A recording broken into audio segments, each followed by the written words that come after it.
Well, it's 5:40 in the morning. Time to cast off lines from the Faroe Islands. Next station, Stornoway, Scotland, 231 nautical miles away. Thank you very much for a great time in the Faroe Islands.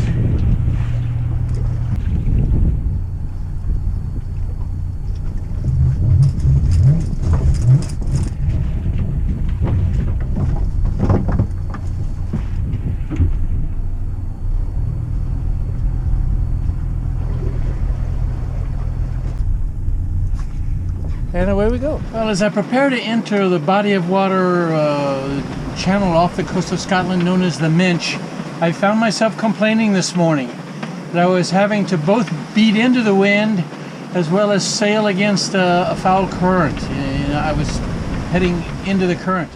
But you know, as sailors, we like to sail downstream with the current and downwind with the wind. But you know, dead things float downstream, and the wind disposes of man's trash as well as his more noble efforts downwind with total indifference. So I think it's good from time to time to sail into the wind and into the current, if for no other reason, just to reassure ourselves that we're still alive.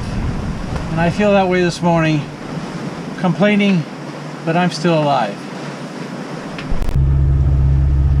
Well, welcome to Scotland.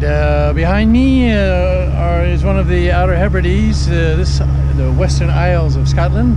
This one is called, the northern part of the island is called Lewis Isle, and the southern half is called Harris Island. The imagination runs wild on how well those two gentlemen got along. I'll have to look up the history of that.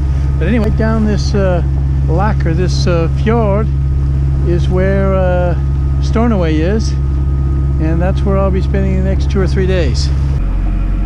Harbourmaster Stornoway, Stornoway, Stornoway. This is a sailing vessel, Isabel. Good afternoon.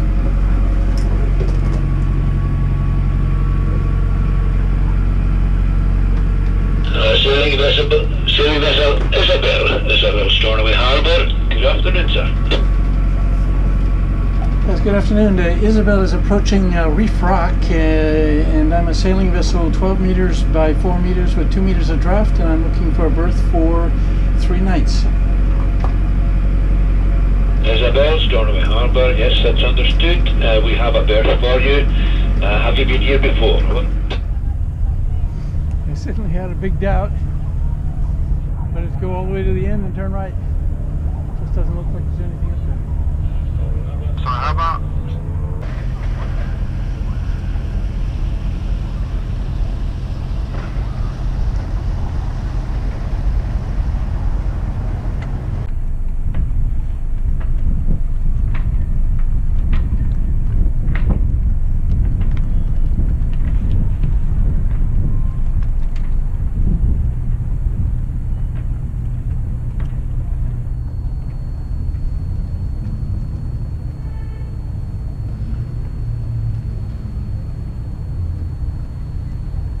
All the way in? Yes, please. Okay. Yeah, just come all the way in. Boy, it's just as easy. Yeah. Just as easy, yeah, you've got your fenders in there.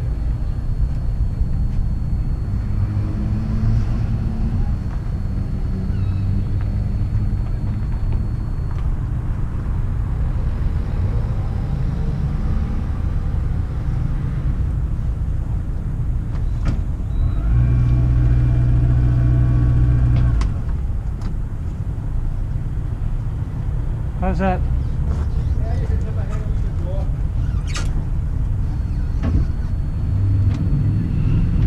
Perfect. Well, hello from an absolutely gorgeous day in the Outer Hebrides in Scotland. So over here we see the Isle, now I'm abeam the Isle of Harris. Lewis is further up there. As you can see, there's no wind, or very, very little. So I'm doing motor sailing. I've got the main up, but just for looks. So I'm motor sailing to a port called Lac Boisdale, and from there I'll cross over to the inner Hebrides, and I'll explain how I do that. What I wanted to touch on today was a couple of people after my autopilot failure said, well, why didn't you hook up your emergency tiller and then use that as some kind of hook that up with bungees or some other system. Now, I just wanted to show you how that works, and it's theoretically possible, but not very practicable. So first of all, how does this emergency tiller work? And what is emergency tiller for? An emergency tiller is for when the linkage between the helm, in my case a wheel, when the helm and the rudder is broken, the emergency tiller attaches directly to the rudder stock, to the top of the rudder stock, and it gives you a secondary means of controlling the directional heading of the boat. So where is that located? It's right under a little access hatch right here. So you undo this thing here. There we go. And that is attached to the rudder. And then with this bar here, you attach that and you've got a ready-made tiller.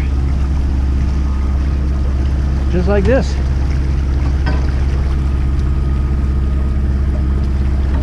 There, it's attached. So now I'm going to turn off the autopilot. Let me relocate the camera a little bit so you can see this a little better. Okay, I've got the tiller attached, the emergency tiller attached, but I'm still on autopilot for right now. So let's simulate that the steering mechanism breaks. There's a chain that connects these two. There's a quite a complex system. Let's suppose something breaks in that, and I can't do it. I can't steer by the wheels. So you hook this up, and then you stand by. And then you take this tiller. The problem is today's dead calm. It can't get any easier than today. But the forces involved just to turn the. Wow, I'm really pushing hard. And then once it starts, to bring it back again is really difficult.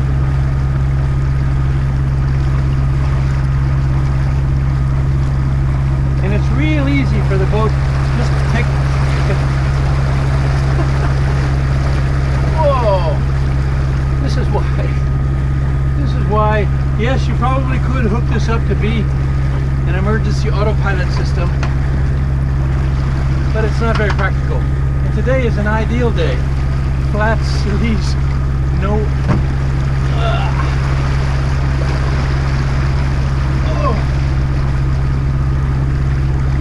I'm not having it up. It really is an amazing force. I had a friend that had to do this in a 41-foot gypsy, and for 200 miles, and it was too strong for his wife. His wife couldn't do it, so he had to do it by himself. And he had cramps in his arms, and he just thought he was never going to make it. But so it's not something you couldn't just hook up a bungee to this and say, oh, let that be the steering mechanism. That's the point I was trying to make. But it would get you home if the chain breaks and you need to steer home, for 8 or 10 miles to get back to a port. This could do it. You just have to be careful. Make small changes, because if you do anything at all big, it oscillates. Okay. Hope that was helpful. Lac Boisdale in the Hebrides. Boisdale.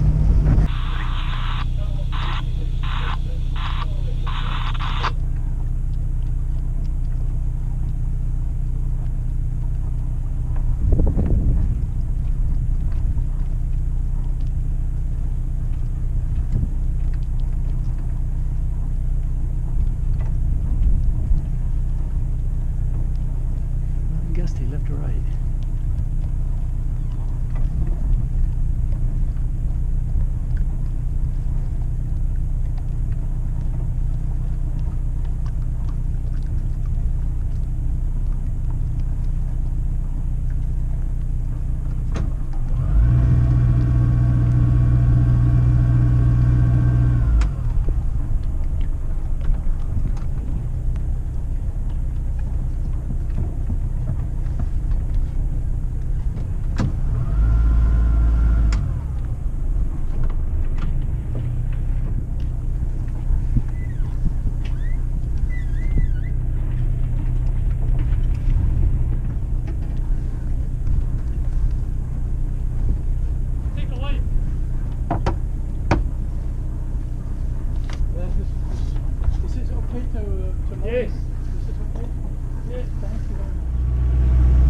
I'm crossing the Sea of Hebrides today, and you can see the sea is an absolute mirror.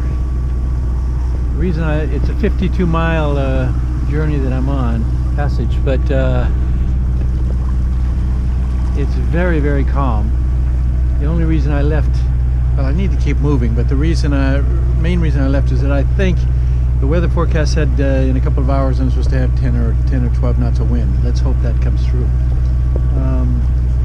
So across the Sea of Hebrides, from the outer Hebrides into the inner islands, where the sound of Jura, the sound of Mull, and I'll explore some of those a little bit as I continue to head south. So what do you do on a day at sea, inevitable like this, where you have to turn on the motor? Well, I catch up on a little bit of reading. I was a former fighter pilot. I have to admit, I don't read a lot of poetry, but this was recommended to me by someone called Bad Habits, Sailing Poetry, by a guy who sailed around the world.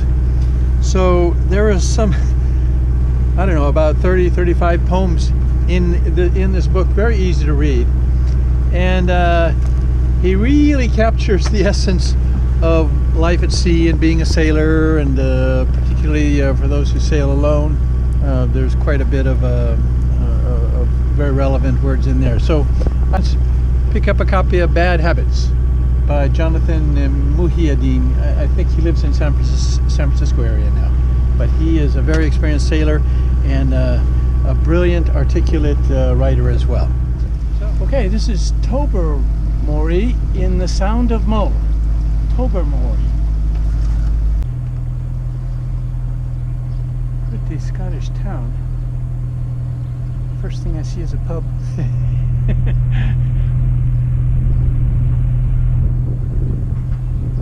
Mishnish.